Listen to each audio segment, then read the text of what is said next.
Hey there, Mike Plume here. Welcome to Stories from a Lonesome Stretch of Highway. Every once in a while, every now and again, maybe when the moon's holding water, I'm going to pour a cup of coffee and tell some stories. Episode 2, Guy Clark. Back in October of 2001, my publisher, Bart Butler, called me up on the phone and said, hey man, if there's anybody you really want to write with, if you could write with anyone in Nashville, who would it be? I didn't even have to think for a millisecond. Guy Clark. I knew it was a tall order, but hey, better to aim for the stars and land on the roof, right? So I said, yeah, Guy Clark, that'd be the guy I would like to write with. And I didn't really think anything more of it. About a week later, I was at a writing appointment with a friend of mine, Sean Locke. Sean and I, over the years, wrote a bunch of really cool songs together. We wrote Junior from the 830 Newfoundland record. We wrote Nothing But a Broken Heart from the Table for One record. Birmingham 3 a.m. From Rock and Roll Recordings Volume 1. There might be something else on that record too that I'm just not thinking of right now. But anyway, Sean and I were working on a song one day when I got a phone call. And it was Bart. And he said, hey man, write down this number and then call this number. It's Guy Clark. He's expecting your call. Well, needless to say, I was a little more. I was not expecting that. Let's put it that way. It was just. I thought it was a dream actually. Anyway, so I hung up the phone with Bart and dialed the number. After 2 or 3 rings, there's that voice on the other end of the line, Guy Clark. I recognize that voice anywhere. It was the, well, I wished I was in Austin, in the chilly parlor bar, drinking Mad Dog margaritas and not caring where you are. And it was a surreal moment, talking to that voice, hearing that voice talking to me. So anyway, we talked for a minute or so, and then arranged to get together to write a song in the next week or two. And so I think it was 2 weeks later, something like that. It was a Monday, I do know that. So anyway, a couple weeks goes by, and the Monday morning rolls around.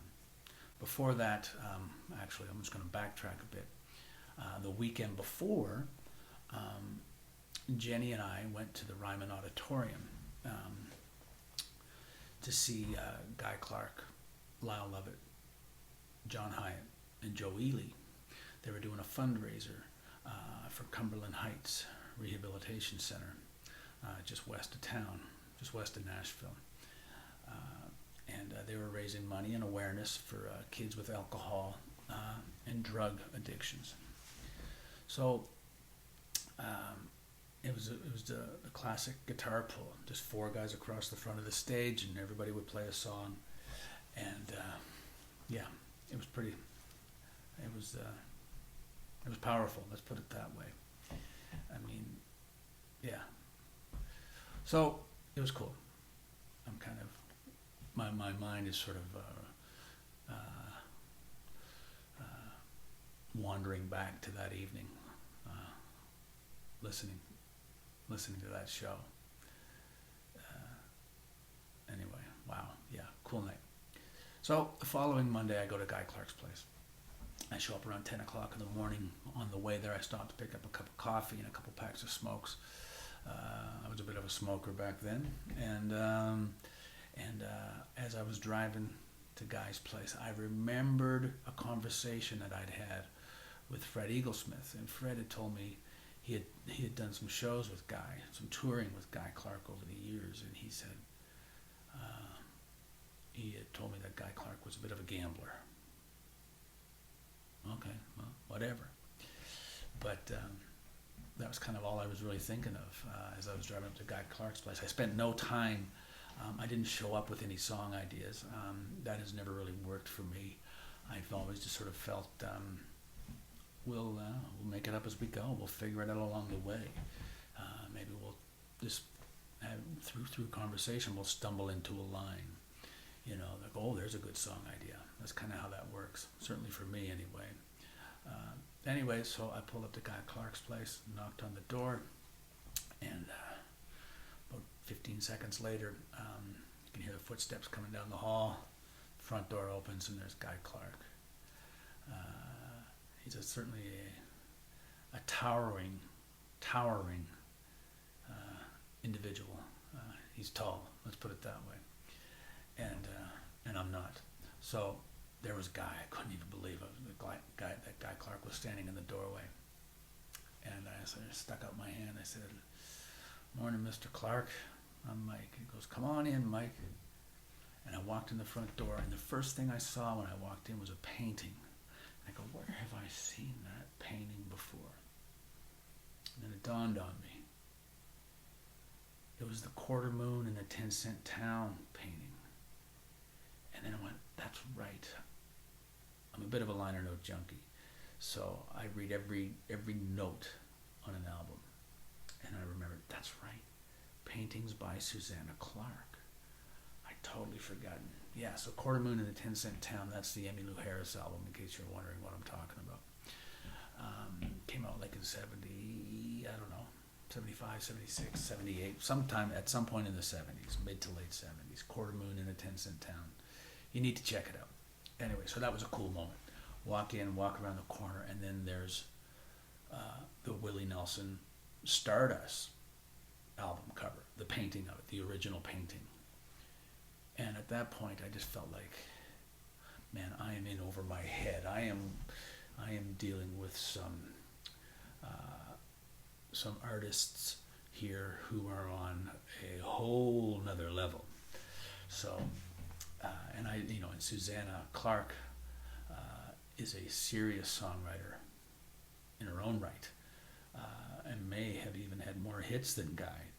I don't know. I'd have to double check that. But I was in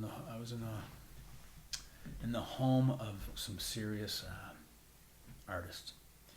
So anyway, I walk in, and we walk in the kitchen, and Susanna's sitting there at the kitchen table. She's got a cigarette going and a cup of coffee, and maybe reading the newspaper or something like that. And Guy introduces me to her, and we exchanged pleasantries. And then she said, "You boys writing today?" "Yep, we sure are," he says. And so we start walking down to his studio, and as we're walking down the stairs, Susanna says, "Break some hearts, boys. Break some hearts." And it might have been the coolest thing I heard all day. That was just what a great line. Break some hearts, boys. Break some hearts. So we go down to Guy's studio, and you walk in the studio, and it's the room where he's written, dozens and dozens and dozens of his songs. And it's also he builds guitars down there. So like he's got a wall of tools and templates and stuff for all these different guitars he's working on, and there's all these various guitars are hanging on the walls, and they're being glued and clamped together.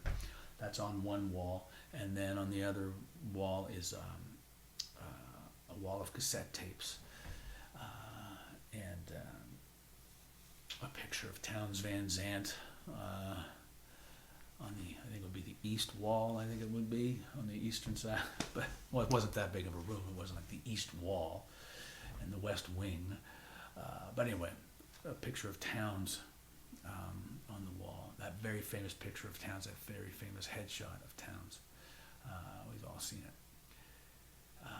So it was hanging on the wall. And so Guy's showing me these guitars that he's building, he's working on. And he says, boy, guitars will be the death of me. And I remember thinking, there's a song idea right there. Guitars will be the death of me. And then he sort of continued saying, yeah, man, it's the best job I've ever had. Speaking about, building guitars. And again, I thought, that too is a song idea. So we sat down at the table, and I have my coffee, and I pull out my guitar, and we sort of sitting there, and he says, you have any song ideas? And I said, I have one for sure, maybe two. Maybe they're the same song. Guitars will be the death of me and the best job I ever had. And he goes, all right, let's see what we can do. And so I picked up my guitar, and in fact, I think this is the guitar that I brought with me that day. And I just started strumming.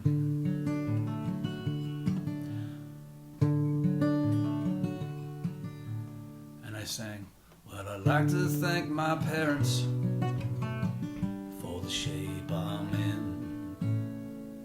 And then Guy said, pardon my condition, the soup is pretty thin.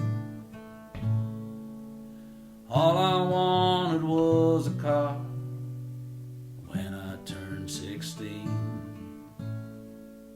But my folks bought me a guitar, and it'll be the death of me. And with that, we were off and running. If you know the song, you know that the lyric I sing is, my excuse is pretty thin. Hindsight being 2020, I probably should have stuck with the soup is pretty thin, I think.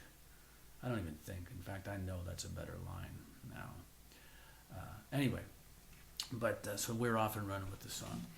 And as we're going back and forth, and he starts telling Townes Van Zandt stories and, stuff like that. And it was pretty cool, and it was more than pretty cool. It was really cool to have somebody telling you firsthand Townes stories. And every time he would tell a Townes story, he'd be like, here's to you, buddy. And he'd take a shot of tequila. Because at this little bench, this little table that we were writing at, he had his coffee, he had an ashtray, he had a bottle of tequila, and just other, like a salt lick, whatever else. But we were set up to write songs. And so I have my coffee, and I'm like, here's to you, buddy. Here's to you, Townes. And he's like, you can't be cheering Townes Van Zandt with a cup of coffee. Here, have one of these. So he pours me a shot of tequila. And that was my first shot of tequila in about 3 years. Anyway, so the day continues on, and as we're working on the song, and we're talking about this, and we talked about his song, Stuff That Works.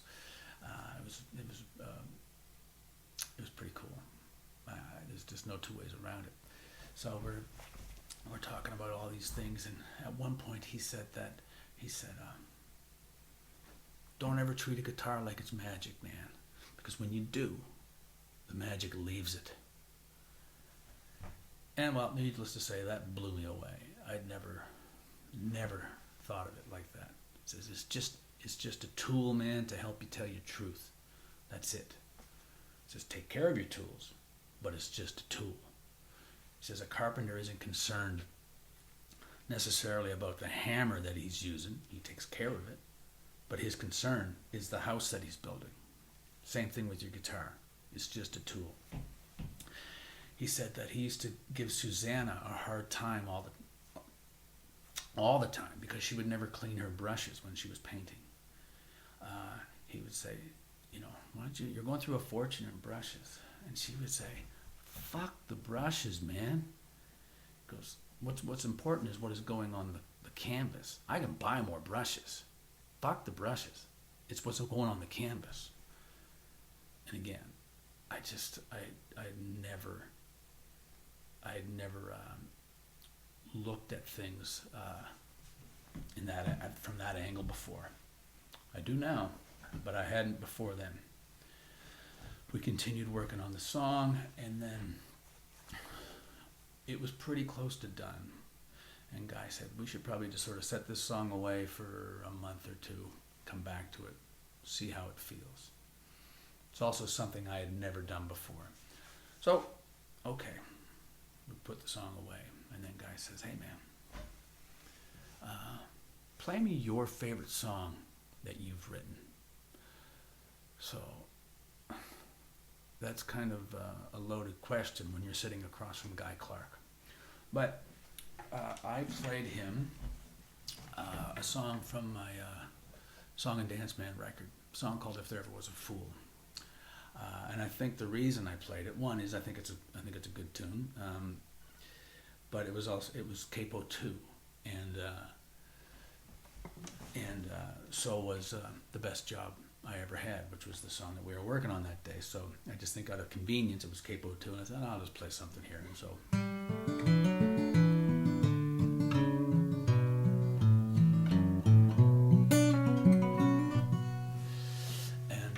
I played that for him, and he sort of sat there and he was smoking his cigarettes, listening really intensely, really close.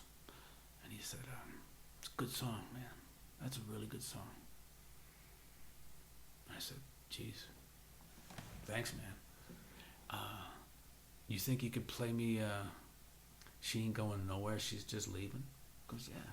So he plays me his song. She ain't going nowhere, she's just leaving. She ain't going nowhere, she can't breathe in. She ain't going home, that's for sure. So he plays me that song, and he says, "Play me another one of your songs, man." So again, sticking with the Capo 2 plan, I played him a song from my Simplify record, a song that I'd written in Dallas, Texas, back in February of 1993. It's a song about a girl working in a coffee shop up on the interstate, a place called the Hungry Hog. She got herself a job out at the Hungry Hog on the interstate. And in the last verse, it says, the lyric goes, "Well, now it's closing time, she turns around the sign and she locks the door. And as she heads home this evening, she gets that old lonesome feeling. It's life and nothing more. Someday her Romeo will come. Until that day she'll carry on. Ain't nothing new when you've seen it all twice before." And I've always liked that song. In fact, I always thought it was one of my better tunes. And so Guy's sort of sitting there again, and he's listening. He's smoking a cigarette. And he says, "That's a good song, man. Can I make one suggestion?" I said, "Yeah, man. What's that?" And he says, "We know it's her Romeo. You don't need the word her. It's just someday Romeo will come." That's more concise. And man, it was like the third or fourth thing that day that just completely blew me away. One being, I can buy more brushes. Fuck the brushes. Don't ever treat a guitar like it's magic. And the third would be, we know it's her Romeo. Those three lines, those three thoughts, I carry with me to this day.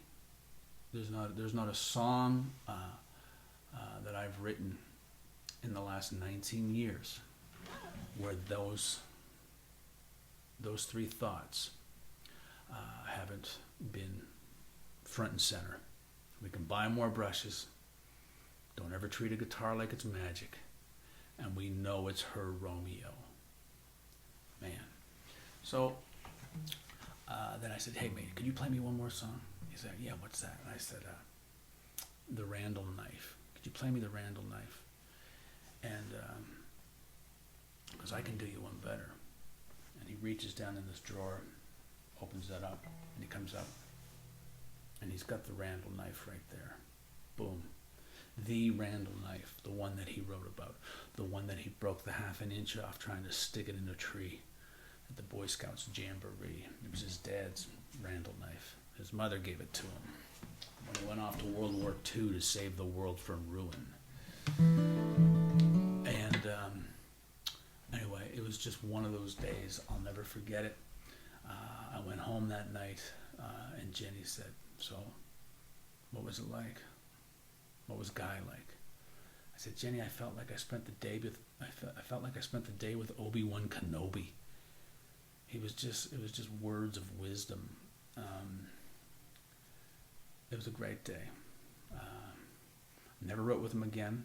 We got together a couple times. We got together a couple months later to go over the best job I ever had.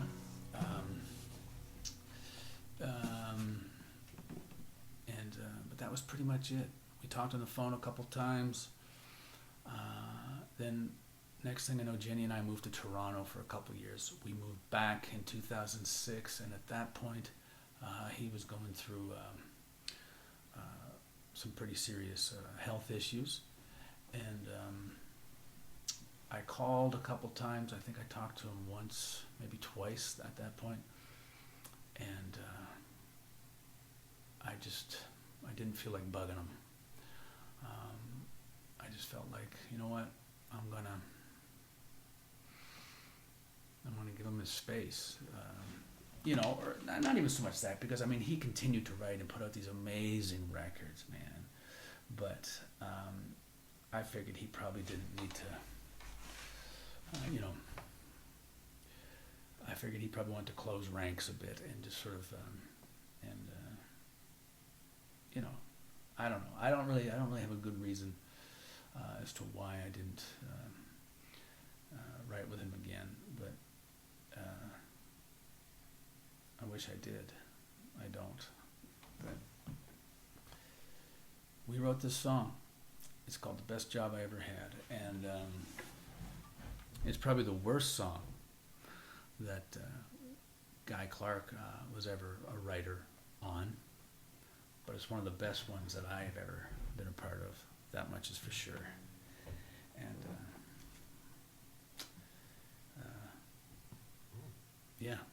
made for a great story too. So here you go.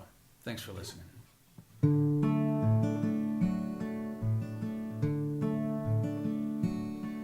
Well, I'd like to thank my parents for the shape I'm in. Pardon my condition, my excuse is pretty thin. You see, all I wanted was a car when I turned 16. But my folks bought me a guitar, and it'll be the death of me. Well, I could have been a doctor or even an astronaut.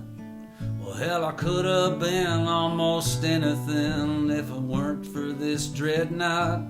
But when I got down to it and I learned the chords C, F, and G, I hit the road with my guitar, and it'll be the death of me. And it's the best job I've ever had. You spend half your time tuning them, and the other half playing out of tune.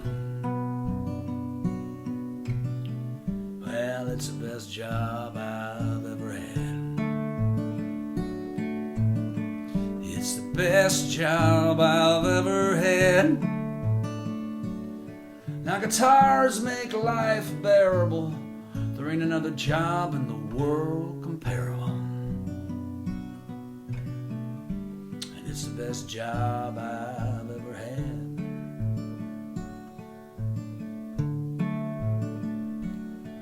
Well, it's gotten me into some tight spots, and it's gotten me out of a few.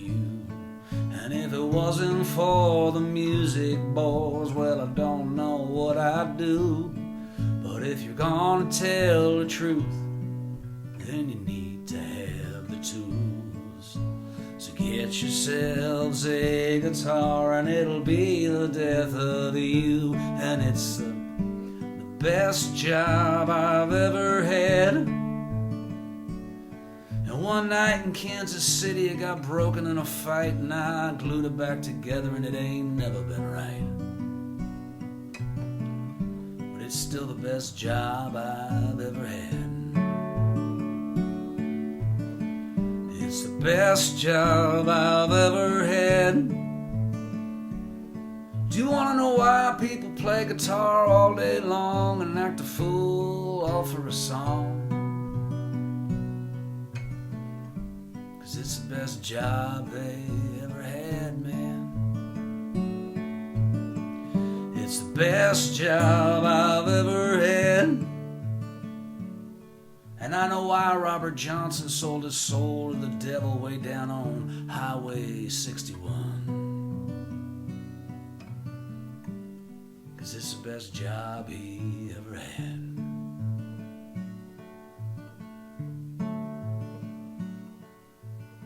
Now when I die and I get to heaven, well, I want to tell you what. I will have seen and done a lot of things, but there still were things that I had not. But what I did, and I did it the most true, was play this fucking guitar, man. I played it all